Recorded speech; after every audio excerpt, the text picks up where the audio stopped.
مفتی اسلام لیاقت علی امین صاحب مبلغ دار المصطفیٰ انٹرنیشنل آپ انشاءاللہ آپ کے سامنے اپنے نورانی وجدانی بیان سے ہمارے دلوں کو مستفیض فرمائیں گے۔ حمد و صلات کے بعد انتہائی واجب الاحترام معزز محترم عالی مرتبت ذی وقار نعت خوانان علماء کرام برادران اسلام، السلام علیکم ورحمۃ اللہ وبرکاتہ۔ آج کی یہ بابرکت اور پر نور محفل جو کہ بسلسلہ شادی خانہ آبادی حاجی نوید اقبال صاحب حضور کے ذکر کے عنوان سے انعقاد پذیر ہے، دعا ہے اللہ تعالیٰ جل شانہ اس دلہے کو سلامتی عطا فرمائے اور کونین کے دولہا کا صدقہ اس کی یہ زندگی پر نور فرما دے، ازدواجی زندگی کا جمال نصیب فرمائے اور نور و نکہت اور زندگی کا جو ایک خوبصورت روپ ہے میاں بیوی کا، اللہ تعالیٰ انہیں وہ نصیب فرمائے۔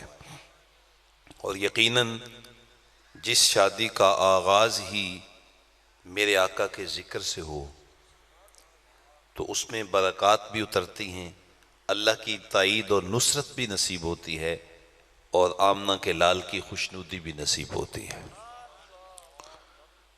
تو مجھے جو وقت دیا گیا ہے اسی میں رہتے ہوئے میں جو آیہ کریمہ آپ کے سامنے تلاوت کی ہے اس پہ چند باتیں آپ کے گوش گزار کر کے اپنی گفتگو کو سمیٹ لوں گا۔ عموماً خطبہ آدھی تقریر خود کرتے ہیں، آدھی مجمع سے کرواتے ہیں، لیکن ادارۃ المصطفیٰ کے مبلغین ساری تقریر خود ہی کرتے ہیں، لیکن آپ کی توجہ بھرپور مجھے چاہیے ہوگی تو پھر میں چند باتیں کرنے میں کامیاب ہو جاؤں گا انشاءاللہ تعالی۔ ارشاد ہوا وَأَنْكِحُوا الْأَيَامَ مِنْكُمْ، کہ تم میں سے جو بے نکاح مرد ہیں یا بے نکاحی عورتیں ہیں ان کا نکاح کر دو، یہ اللہ کا تمہیں حکم ہے۔ فائدہ کیا ہوگا؟ قرآن اگلے جملے میں ارشاد کرتا ہے إِن يَكُونُوا فُقَرَاءَ يُغْنِهِمُ اللَّهُ مِنْ فَضْلِهِ، اگر یہ شخص جو شادی کے بندھن میں بندھنے کے لیے جا رہا ہے، جو اپنے آقا کی سنت نکاح کی صورت میں ادا کرنے کے لیے جا رہا ہے، اگر اس کے پاس رزق کی کمی ہے تو نکاح کی برکت سے اللہ رزق میں وسعت عطا فرما دے گا۔ اس آیہ کریمہ کے ضمن میں مفسرین نے حضرت سیدنا ابو بکر صدیق رضی اللہ تعالی عنہ کا قول لکھا کہ جناب سیدنا ابو بکر صدیق رضی اللہ تعالی عنہ ارشاد فرماتے ہیں کہ لوگو تم اللہ کے حکم پہ عمل کرو کہ تم نکاح کرو، قرآن کا فرمان ہے، اللہ اپنا وعدہ پورا کرے گا، تمہیں رزق کی فراوانی عطا فرما دے گا۔ تو نکاح کا پہلا فائدہ یہ ہے کہ نکاح اس سے بندے کے رزق میں اضافہ ہوتا ہے۔ نکاح کا دوسرا فائدہ یہ ہے کہ نکاح انسان کی پارسائی کا محافظ بن جاتا ہے، انسان کے اندر پاکیزگی پیدا ہوتی ہے، نکاح کے ذریعے آنکھوں میں شرم پیدا ہوتی ہے، خیالوں کے اندر طہارت آتی ہے اور سوچیں آوارہ نہیں رہتی بلکہ نکاح کے ذریعے سوچیں پاکیزہ ہو جاتی ہیں۔ آقا کریم صلی اللہ علیہ وسلم کا پر نور فرمان اور ارشاد فرمایا یا معاشر الشباب من استطاع منکم الباء فلیتزوج فإنہ اغض للبصر واحسن للفرج، فرمایا جوانوں کے گروہ، تم میں سے جو شخص نکاح کرنے کی طاقت رکھتا ہے تو اس کو دیر نہیں کرنی چاہیے، نکاح کر لینا چاہیے، اس لیے کہ نکاح آنکھوں میں حیا پیدا کرتا ہے اور بندے کی شرمگاہ کو، بندے کی پارسائی کا نکاح محافظ بن جاتا ہے، اس کی حفاظت کرتا ہے نکاح۔ اور اس پہ آقا کریم صلی اللہ علیہ وآلہ وسلم کا ایک اور فرمان سنیے، حضور ارشاد فرمایا کہ 3 بندے ایسے ہیں جن کی مدد اللہ نے اپنے ذمہ کرم پہ لی ہوئی ہے، یعنی اللہ ان کی ضرور مدد فرماتا ہے۔ آپ مجھے بتائیں، اگر ملک کا وزیر اعظم کہے کہ جناب میں آپ کے ساتھ ہوں، تو بندے کے تو چہرے میں بھی چمک پیدا ہو جائے گی۔ یا وزیر اعظم، صدر تو دور کی بات ہے، اگر کوئی منسٹر ہی کہہ دے کہ جناب پریشان نہیں ہونا میں آپ کے ساتھ ہوں، تو بندے کا سینہ چوڑا ہو جاتا ہے کہ جناب مجھے کوئی مسئلہ نہیں ہے، عدالت کچہری مجھے کوئی پریشانی نہیں ہوگی، کہ جناب ملک کا وزیر اعظم میری پشت پہ اس کا ہاتھ ہے۔ یار جس کی پشت پہ وزیر اعظم کا ہاتھ ہو وہ تو پھولے نہیں سماتا اور اپنے اندر اعتماد رکھتا ہے۔ آپ مجھے بتائیں، جس کی پشت پہ میرے رب ذوالجلال کا دست قدرت ہو، جس کو اللہ کی تائید اور نصرت نصیب ہو، پھر اس کے دل میں کتنا اعتماد پیدا ہوگا، کتنی روشنی اور کتنا اجالا پیدا ہوگا۔ تو آقا کریم نے ارشاد فرمایا، 3 لوگ ایسے ہیں کہ جن کی مدد اور تائید اللہ نے اپنے ذمہ کرم پہ لی ہوئی ہے، کہ یہ 3 میرے بندے یہ کام کریں تو ان کی مدد میں خود رب ذوالجلال کروں گا۔ وہ 3 بندے کون ہیں؟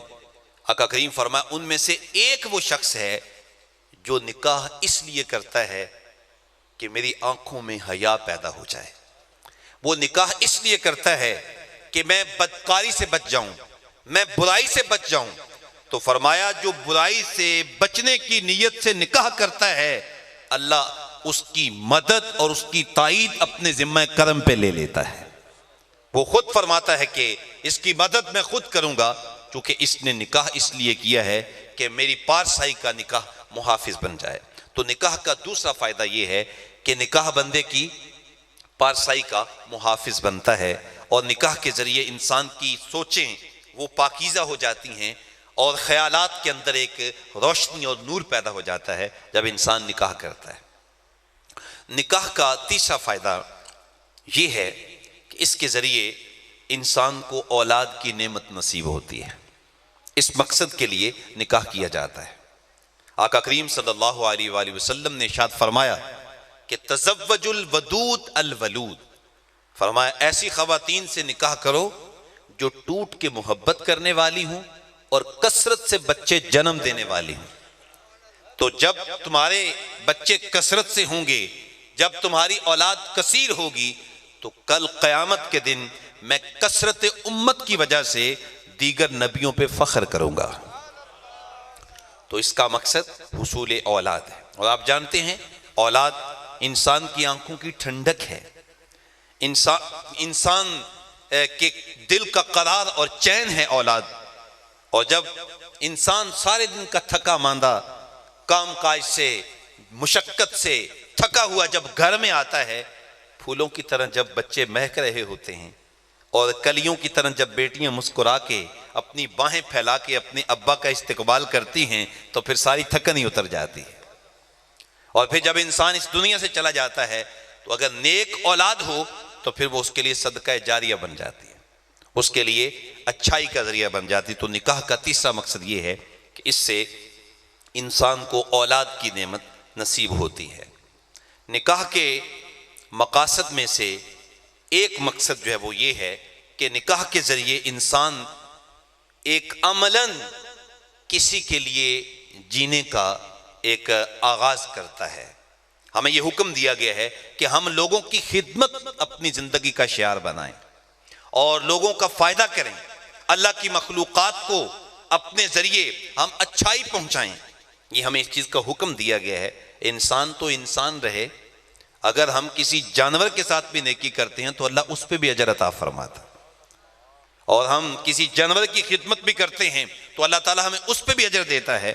تو جب انسان شادی کرتا ہے اور اپنی بیوی کے اخراجات اپنے اوپر برداشت کر لیتا ہے، اس کو حق مہر دیتا ہے اور اس کے لیے محنت کرتا ہے، اس کے لیے کوشش کرتا ہے کہ میں نے اپنا گھر چلانا ہے، اور رزق حلال اپنی بیوی کے اخراجات کے طور پہ اس کو دیتا ہے، تو اس پہ حضور کا فرمان سن لیجئے۔ آقا کریم صلی اللہ علیہ وسلم نے ارشاد فرمایا کہ صدقے کی کئی صورتیں ہیں۔ ایک صدقہ یہ ہے کہ تم صدقہ کرتے ہو کہ مسجد کی تعمیر میں پیسے خرچ کر دیتے ہو، اللہ کے راستے میں خرچ کرتے ہو۔ ایک صدقہ یہ ہے کہ تم کسی مسکین پہ خرچ کر دیتے ہو۔ ایک صدقہ یہ ہے کہ کسی ضرورت مند پہ تم خرچ کر دیتے ہو، اور فرمایا ایک صدقہ یہ ہے کہ تم اپنے بیوی بچوں پہ خرچ کرو. تو فرمایا ان تمام صدقوں میں سے افضل صدقہ اپنے بیوی بچوں پہ خرچ کرنا. کہ جب انسان اپنے بیوی بچوں پہ خرچ کرتا ہے تو یہ افضل ترین صدقہ قرار پاتا ہے. حتیٰ کہ آقا کریم اسلام نے ارشاد فرمایا اگر کوئی شخص محبت سے لقمہ توڑ کے اپنی بیوی کے منہ میں رکھ دیتا ہے، میرا رب اس کو صدقے کا ثواب عطا فرماتا ہے. کیا یہ خوبصورت انداز زندگی دیا آقا کریم صلی اللہ علیہ وآلہ وسلم نے. تو انسان شادی کے ذریعے، نکاح کے ذریعے عملاً کسی کے لیے زندہ رہنے کا آغاز کرتا ہے. اب وہ صرف اپنے لیے نہیں زندہ رہتا، پہلے تو ہوٹل میں بھی کھانا کھاتا ہے اکیلا دوستوں کے ساتھ، لیکن اب جب بیوی آ جاتی ہے، بچے آ جاتے ہیں تو کہتا ہے نہیں، اب بچوں کے بغیر کھانا کیسے کھاؤں. اب وہ اپنے بچوں کا سوچتا ہے، اپنی بیوی کا سوچتا ہے، اور ان کے لیے رزق حلال کا اہتمام کرتا ہے. تو یہ گویا کہ وہ عملاً کسی کے لیے زندہ رہتا ہے، صرف اپنے لیے وہ زندہ نہیں رہتا. اور کیا کہا تھا اقبال نے، ہیں جہاں میں وہی لوگ اچھے آتے ہیں جو کام دوسروں کے. جہاں میں ہیں لوگ وہی اچھے آتے ہیں جو کام دوسروں کے. وہی تو لوگ ہیں جو دوسروں کے لیے جیتے ہیں، جو دوسروں کو نفع پہنچانے کے لیے جیتے ہیں. وہی تو انسان ہیں جو اپنی ہی ذات کا بت بنا کے اپنے ہی ارد گرد گھومتے رہتے ہیں. وہ کاہے کہ انسان ہیں، وہ کاہے کہ جو ہے وہ ان کے اندر انسانیت ہے، اخلاقیت ہے. آقا کریم علیہ السلام کا جو شعور دیا ہوا ہے وہ یہ ہے کہ ہم نے دوسروں کے لیے زندہ رہنا ہے. قرآن پاک میں ارشاد ہوا وَأَمَّا مَا يَنْفَعُ النَّاسَ فَيَمْكُثُ فِي الْأَرْضِ. فرمایا جو لوگوں کے لیے اپنے وجود کو نفع بخش بنا لیتا ہے، اللہ اس کو زمین میں دوام عطا فرما دیتا ہے، اللہ اس کو زمین میں بقا دے دیتا ہے. وہ مرنے کے بعد بھی زندہ رہتا ہے، لوگوں کے دلوں میں زندہ رہتا ہے جو دوسروں کے لیے اپنی زندگی کو وقف کر لیتا ہے. تو یہ نکاح کے مقاصد ہیں. اچھا اب یہ جو شادی کا موقع ہے، شادی پہ کچھ کام ایسے ہیں جو کرنے کے ہیں، وہ ہمیں کرنے چاہیے. جیسے کہ اب یہ حضور کے میلاد کا جلسہ منعقد کیا گیا تاکہ اس کے ذریعے لوگوں کو آگاہی دی جائے کہ نکاح کیسے کرنا ہے، نکاح کے احکامات کیا ہیں، شادی کیسے کرنی ہے. تو یہ بہت اچھا کام ہے اور بہت مفید کام ہے. آپ دیکھیں جب نکاح کا خطبہ پڑھتے ہیں مولانا صاحب عربی میں، اس کا کیا مطلب ہوتا ہے؟ اصل میں ہماری زبان تو اردو ہے، پنجابی ہے، تو وہ عربی میں ہوتا ہے، لیکن وہ عربی میں احکام نکاح ہی بیان کیے جاتے ہیں. لیکن وہ ہماری زبان تو چونکہ وہ ہوتی نہیں، اس لیے وہ نکاح خاں بیچارہ نکاح پڑھ رہا ہوتا ہے اور ہم گپوں میں لگے ہوتے ہیں، چونکہ ہمیں سمجھ نہیں آ رہی ہوتی. تو یہ جو گفتگو یہاں پہ کی جا رہی ہے نکاح اور شادی کے موقع پہ، یہ کرنے کا کام ہے تاکہ اس عمل کے ذریعے ہم آنے والے محبوب علیہ السلام کے غلاموں کو شادی کا صحیح طریقہ بتا سکیں کہ نکاح کا طریقہ کیا ہوتا ہے، آمنہ کے لال کی شادی کا طریقہ کیا ہے، حضور کس چیز کو پسند کرتے ہیں، کس چیز کو ناپسند کرتے ہیں. تو ایک جو ہے وہ شادی کا کے کاموں میں سے ایک کام یہ ہے اور یہ ہمیں کرنا چاہیے. دوسرا کام اس لیے کہ انسان جب اس کو علم آتا ہے تو پھر وہ عمل کرتا ہے نا. جب اس کو علم ہی نہیں ہے اور وہ بس جو ٹی وی میں دیکھا، جو جناب فلاں نے شادی کی اس نے یہ رسم ادا کی تھی تو ہم نے بھی ادا کرنی ہے، فلاں نے شادی کی اس نے رسم ادا کی ہم نے بھی ادا کرنی ہے، تو پھر عمل تو نہیں نہ ہو سکے گا. ہم ان چیزوں میں، ان گھمن گھیریوں میں پھرتے رہیں گے اور آمنہ کے لال کا دین جو ہے وہ اس سے ہم دور ہو جائیں گے. تو جب علم ہوگا تو عمل کریں گے. اچھا اس پہ ایک چھوٹی سی مثال دے کے میں آگے بڑھتا ہوں جو ہے دوسرے عنوان سے، لیکن آپ کو بات سمجھ میں آئے گی. حضرت سیدنا عمر فاروق رضی اللہ عنہ کا زمانہ ہے.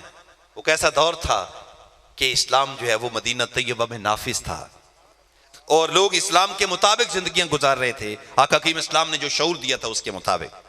تو سیدنا عمر فاروق کی بارگاہ میں ایک چور کو لایا گیا، اس نے چوری کی تھی، چوری ثابت ہوگی تو آپ نے حکم دیا اس کا ہاتھ کاٹ دیا جائے. اب وہ ذرا دیہاتی آدمی تھا، جری جوان تھا، اس نے کہا عمر کیوں میرا ہاتھ کاٹ رہے ہو؟ اب آج کے حکمرانوں میں سے کوئی ہوتا تو سیخ پا ہو جاتا، لیکن وہ تو حضور کے سچے غلام تھے. آپ ذرا تحمل میں آئے تو فرمانے لگے کہ اللہ کا حکم ہے کہ جو چور ہے اس کا ہاتھ کاٹ دیا جائے. تو اس نے کہا کہاں لکھا ہوا ہے بتائیں مجھے. ہمارے ہاں تو ایسے ہی لوگ باتیں بیان کرتے ہیں اور ہم وہ عقیدہ بنا لیتے ہیں، جبکہ ہمیں پتہ نہیں ہوتا کہ کہیں لکھا بھی ہوا ہے یا ایسے ہی بیان کر رہے ہیں. لیکن دیہاتی ہونے کے باوجود اس نے کہا عمر بتاؤ کہاں لکھا ہوا ہے. تو سیدنا عمر فاروق رضی اللہ عنہ غصے میں نہیں آئے، اس لیے کہ جس کے پاس علم ہوتا ہے اس کو غصہ نہیں آتا. آپ نے پڑھا اعوذ باللہ من الشیطان الرجیم بسم اللہ الرحمن الرحیم السارق والسارقۃ